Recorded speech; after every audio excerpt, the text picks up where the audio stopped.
Help me reach 7,000 subscribers. Please like the video and share your thoughts in the comments.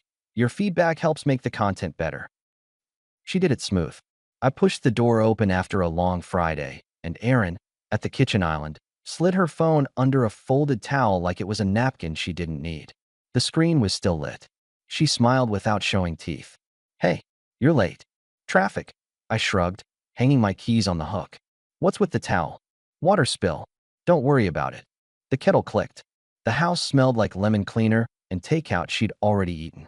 My plate was in the fridge with a sticky note that said warm it up, like a command you put on a vending machine. "Rough day." I leaned on the counter. "Normal," she answered, looking past me. "Kara's been a mess. I might swing by later." I didn't push. Married 10 years. You earn the right not to grill every shrug. I told myself privacy isn't guilt. People keep messages to themselves. If I'd known where that kind of optimism was headed, I would have treated that towel like a fire alarm. I warmed the food, ate standing, watched her type under the towel with her elbows too still, and convinced myself to be decent. Decent turned out to be expensive. The next morning she came downstairs on a phone call, the helpful kind of whisper that's meant to be overheard. "Yeah, I told him we'll skip the cookout," she said to whoever was on the line. "He won't mind. He hates small talk." I poured coffee. News to me. She cupped the microphone. "Relax. Linda's cookout is a waste of time. It's just burgers and HOA gossip. Linda invited us last month. I told Dean we'd swing by. He and I have tickets for the preseason game afterward. You can see Dean anytime," she answered. "We need a weekend. Just us." There was a tone on the last words, like a sale was already made. I set the mug down. "All right. New rule," I told her, not loud. "My calendar doesn't get erased by surprise. I keep my commitments. If you want a weekend, plan it with me, not over me." She laughed, but her eyes didn't. "Oh, now we have bylaws. Call them manners." I took out my phone, texted Dean. "I'm still in for Linda's, doors at 2. Manage your part however you want. I'm not flaking on people to look romantic." She clicked her tongue. "You forgetting we're married?" "No. I remember it every time you decide for both of us." She didn't like the pushback. She turned the faucet on like a curtain. "Whatever. Do what you want. You always do." I stirred the coffee. "That's the point." She moved around me with a slow ballet that said I was in the way in my own kitchen. "If we go," she added, "please try not to lecture everyone about budgets and trucks. They don't need your dad talk." "Don't worry. I'll stick to potato salad." She smiled sideways, slid that phone into her back pocket, and kissed the air near my cheek. "We'll see." On the driveway, she paused to check the screen again. New perfume, new energy, an old shirt worn like a costume. I loaded the cooler into the bed of the truck and watched her text with both thumbs, smiling down like it was telling her a joke only she deserved. My weekend just got interesting, and not the kind of interesting that fixes anything. Linda's yard was already full by noon. You know the type: folding tables, coolers, the neighbor who acts like he invented grilling. Aaron worked the fence line like a politician, light on touch, heavy on eye contact. Dean slapped my shoulder. "You look like a tax seminar," he grinned. "You okay?" "I'm fine," I told him, tilting my chin toward Aaron. "We're in a phase. Aren't we all?" Kara materialized out of nowhere, braid over one shoulder, sunglasses the size of saucers. She and Aaron hugged like synchronized swimmers. "Finally," Kara said loud enough. "You got away from spreadsheets." Aaron smirked. "Don't start." He's in new rules mode. Linda, carrying a tray, caught the tone and laughed to please the moment. "New rules? We're doing that now." "It's cute," Aaron went on. "He's got a charter." He announced it over coffee. I set a bottle on the table, looked at the circle, jumped in before the paint dried. "Yep. Rule 1. If you make plans, you keep them. Rule 2.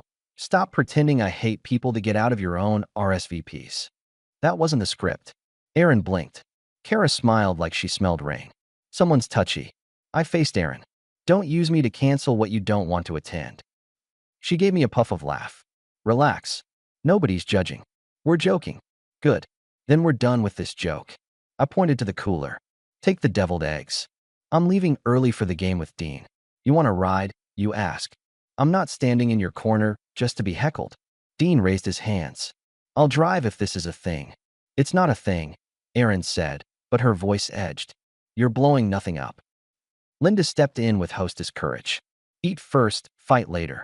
I'm not fighting, I answered. I'm adjusting. Aaron stared at me over the rim of a plastic cup. Could you not do your headmaster voice in my social life? I looked at Dean. You hear a headmaster? I hear a married guy who learned to email, he deadpanned. I took a breath, found the line. Let me be clear, I told Aaron, without heat. I'm not your punchline. I won't sit here while you build your stock by cutting mine. Last time we had this conversation, it didn't stick. So here's the consequence. I'm leaving in 10. You can come, or you can ride with Kara. Your call. Kara shrugged. I can drive her. Great. I wiped my hands on a napkin and shook Linda's hand. Thanks for hosting. Save me a plate. Erin rolled her eyes, but I caught the flash. Anger with a splash of worry. Control hates company. She wasn't used to me setting public boundaries, especially where her audience could see it. 10 minutes later, as promised, I walked to my truck with Dean. Erin didn't follow. Bold, Dean muttered as we buckled in. Not bold, I said. Just over being drafted into skits. He whistled. You coming back for her? She's got options. We pulled away. In the side mirror, Kara hugged Erin and whispered near her ear, hands tight on both arms.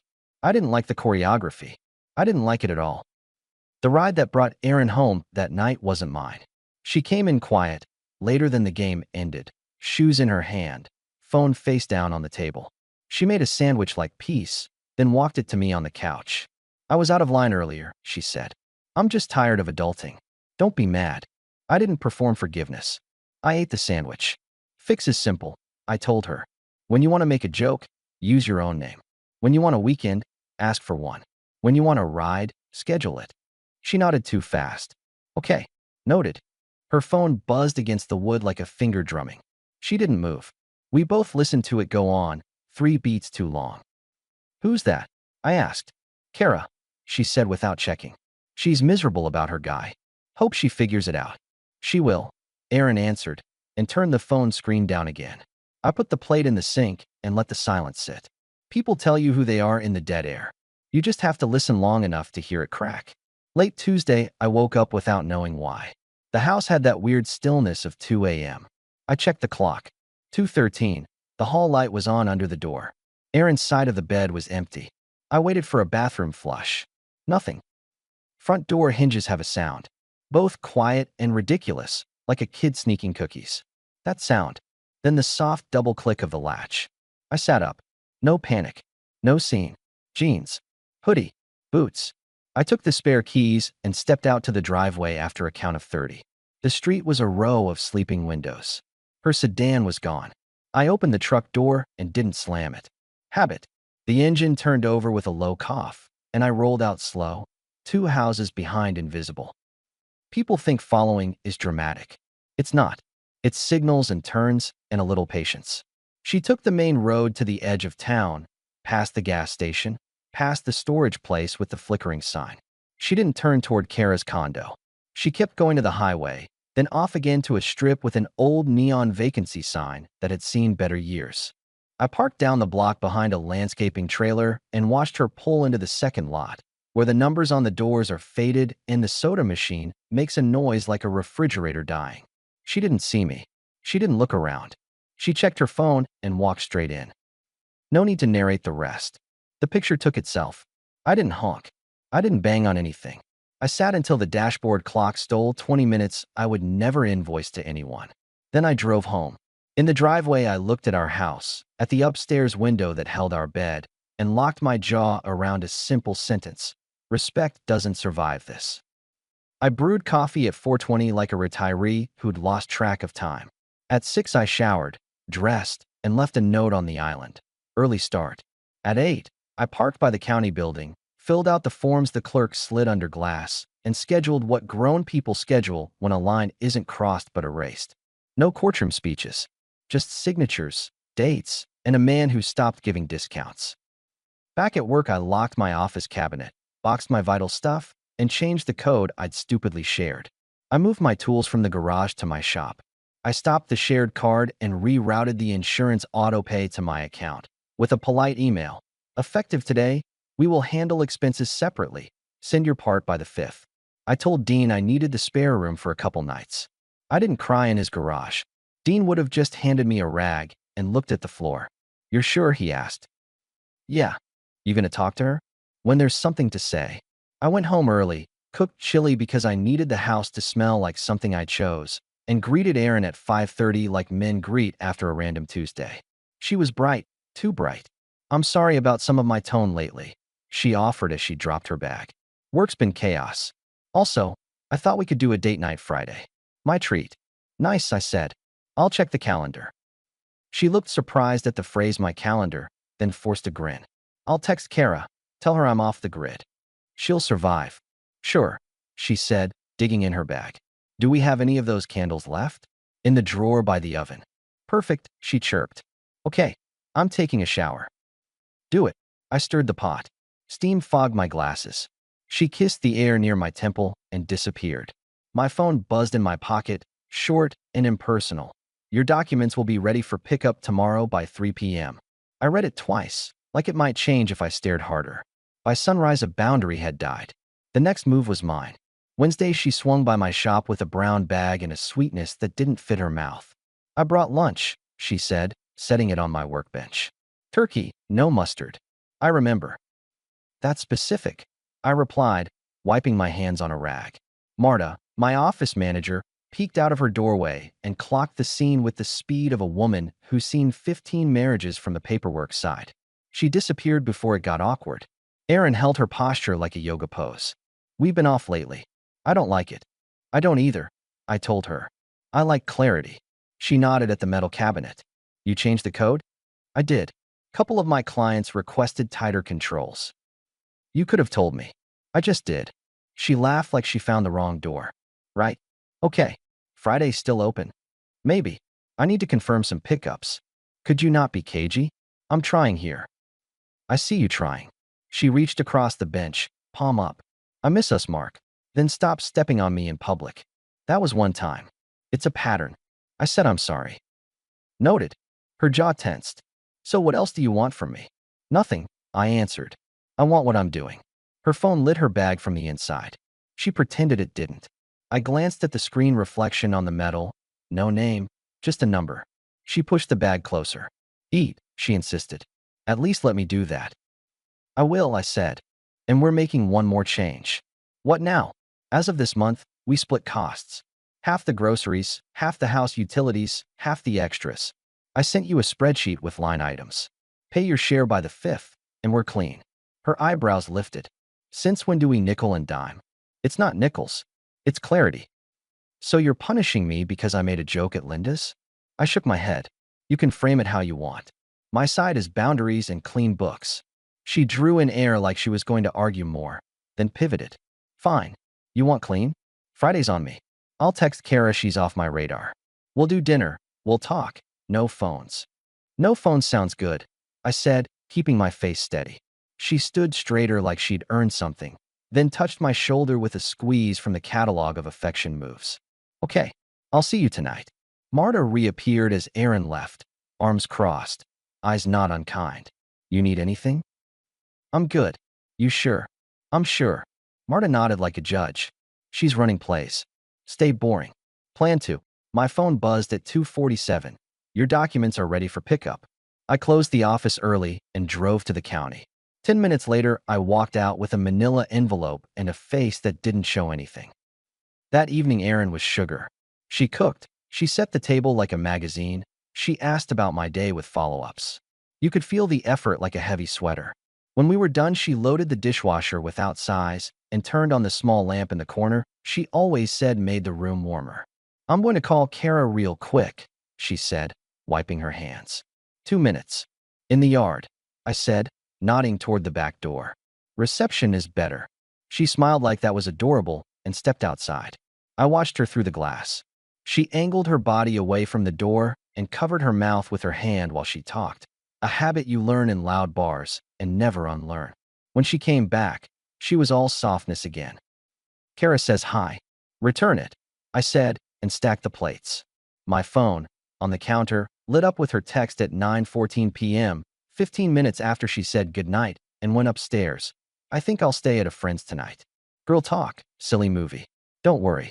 I stood in the kitchen and read it twice, 3 times, The language of people who do not want to be asked anything. Don't worry. It's the phrase you use when you plan to do exactly what triggers worry. I typed, didn't know your friend lives in a motel. Hit send. Set the phone down like I was placing a tool. Then I moved. I took the manila envelope from my work bag, rested it in the center of the dining table, and put a black pin on top, like a quiet exclamation point.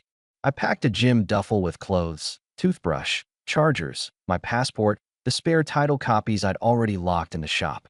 I took my watch and the photo of my dad from the bookshelf. On a card I wrote 8 words. This was your choice, not mine. And I left it with the envelope. Dean texted, gate code is 6752, key under frog statue. I turned off the lights one by one. In the hall I paused and looked up the stairs. I didn't feel noble. I felt done. Her response came fast. Wait, what? Where are you? You home. Then a call. I watched it ring without touching it. Saw her name bloom and fade like a lighthouse on a coastline I no longer had to crash into. Another text. I'm coming back. Please. I put the phone on Do Not Disturb and stepped outside. The air had that damp hint before rain. I locked the front door, slid the key into my pocket, and walked to my truck. As I pulled away, her message status changed to read. 10 minutes later, another call came through to voicemail. I let it sink into the phone the same way the ocean takes everything you give it. By the time her headlights hit the front of the house, I was 6 miles away, steering toward Dean's place with a bag on the seat and no interest in theater. If there's a moment when you change from a man who negotiates to a man who acts, it happens without confetti. It's just a turn signal, and you make it. I slept at Dean's as if sleep was a job I had to be decent at. In the morning, I drove to my shop early, opened the big door, and started on work orders like the world hadn't tilted. Aaron called at 7:03, 7:12, 7:15. I let the calls stack up until my phone looked like a stubborn alarm. At 8, she texted, "We need to talk. Please." I made coffee and sent one message. "Papers are on the table. Read the note." She showed up at the shop at 9:40, breathing fast but composed, like she'd practiced lines in the car. Marta saw her through the glass and stayed in her office. Aaron walked right to my bench. "What is this?" She held up a photo on her phone of the envelope. "What are you doing?" Ending it with dignity, I answered. "Based on what? A message? You jumped to a conclusion because I wanted a night with a friend?" I rinsed a cup. "You left at 2 in the morning 2 nights ago. You drove to the highway and turned off at the neon that hums. People aren't that creative when they're innocent." She blinked, recovered. "You followed me? Are you serious? That's stalking, Mark. That's insane. It's called confirmation. You don't even know what you saw. I know enough. You're married to me. You don't surveil me. You talk to me." I did. For months. Then for days. Then for hours. Now I'm doing something else. She lowered her voice, as if volume could change math. "This is a mistake. We've had a rough patch. Rough patch is tone and chores. Rough patch isn't motel keys at 2 in the morning. You're being cruel. I'm being clear." She changed tactics. "We can fix this. Counseling, whatever you want. I'll do any weekend you want. I'll stop joking. I'll stop bargaining with a house you've already sold. You don't get to be judge and jury. I do when I'm drawing my own boundary." She stared at me like she could will me back into the old script. "I left because I felt ignored. I just wanted attention. That's all. You wanted options, I corrected. You wanted the comforts here and the thrill there. You wanted me to carry the bills while you carried secrets. Don't put words in my mouth. I didn't put anything in your mouth. That was last night." She slapped the bench lightly, a sound of metal on palm. "You humble me in front of your staff and your friends. You leave these papers like a trap, and I'm the one without respect." Marta opened her office door with the timing of an umpire who knows when to break up benches. "Mark, truck guy is here for the intake." She looked at Aaron and didn't move. Aaron stepped back, eyes on me. "If you do this, you blow up everything we built." "No," I said. "You did. I'm just not sweeping up." She swallowed. "I need to get my things. You can, when I'm home. Text me a window. I'll be there. We won't be alone." "You're ridiculous. I'm safe. I'm not a threat," she hissed. "You're a liability." Her face changed. That word hit the truth she didn't want named. Liability is what you call something you keep paying for after you stop using it. She wrapped her arms around herself and glanced at Marta again. Fighting in front of an observer suddenly wasn't fun. "Answer my calls. she said, last push. I won't. You can't just shut me out. I can. And I am. She stood a second longer, then turned on her heel and left. The door swung shut, the bell on it giving that cheap store jingle that makes everything feel smaller. Marta waited a beat, stepped to the bench, and put down a slip. You need me to call Dean if she circles back? I'm fine. You're not fine, she said softly. But you're steady. That's enough, I said. She nodded, went back to her office, and the shop went on humming. People still need breaks, no matter whose life is on fire. That night, I drove to the house, texts unread, 25 of them, stacked like lumber. I walked in, collected the envelope, added a copy of the spreadsheet with the account split, and left the note in place. I took my photos off the wall and boxed the ones that were mine before we met. I changed the password on the home Wi-Fi and the garage keypad.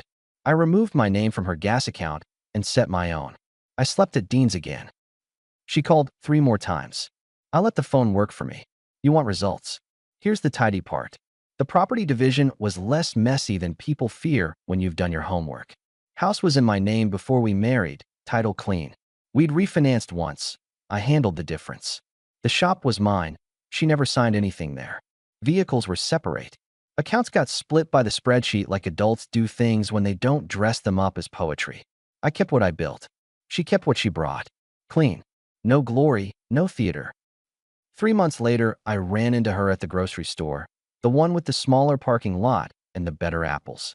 I was with Hannah, a woman I met through a supplier, one calm adult who likes mornings and silence that doesn't need to be filled.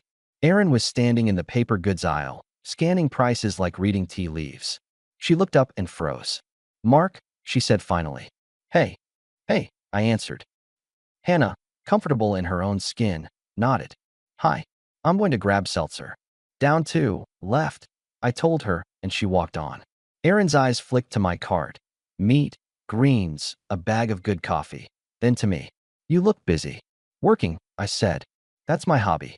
How are you? She asked, a phrase that means tell me if I'm wrong about your collapse. Solid.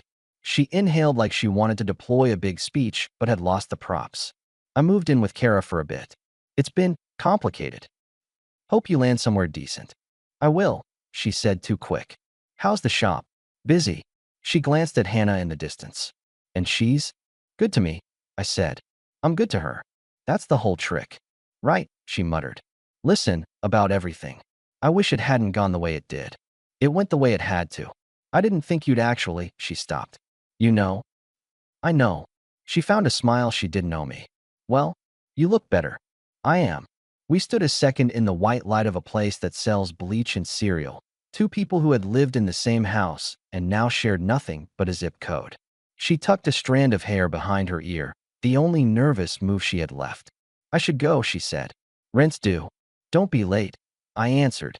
She laughed a little, then stopped when she realized I meant it as a simple wish for adulthood, not a joke. She pushed her cart away without looking back. On the way out, Hannah handed me a bottle of seltzer like a handoff in a clean relay. You all right? I am, I told her. First time I've meant that in a while. We drove to my house, and carried the bags inside. The place felt bigger without the tension that used to sit on the furniture. Dean came by later with a toolbox I'd left in his garage and stayed for a beer we didn't romanticize. We stood on the back step, talked about nothing that would trend, and watched my dog patrol a yard that belonged to me. I sleep well now. Not because I won the argument. You don't win arguments like that. You just stop having them. I eat better. I work cleaner. I drive where I want when I want without a narrator riding shotgun. There's a second toothbrush in my bathroom you don't have to interrogate. People ask if I'm angry. Not really. Anger is a hobby for people who want to keep a membership. I canceled mine. The last thing I said to Erin was the last thing she needed to hear. This was your choice, not mine. And it was. Respect isn't a negotiation. It's a condition. The day it disappears, you don't light candles and hope. You turn off the lights, lock the door, and go live like you meant it.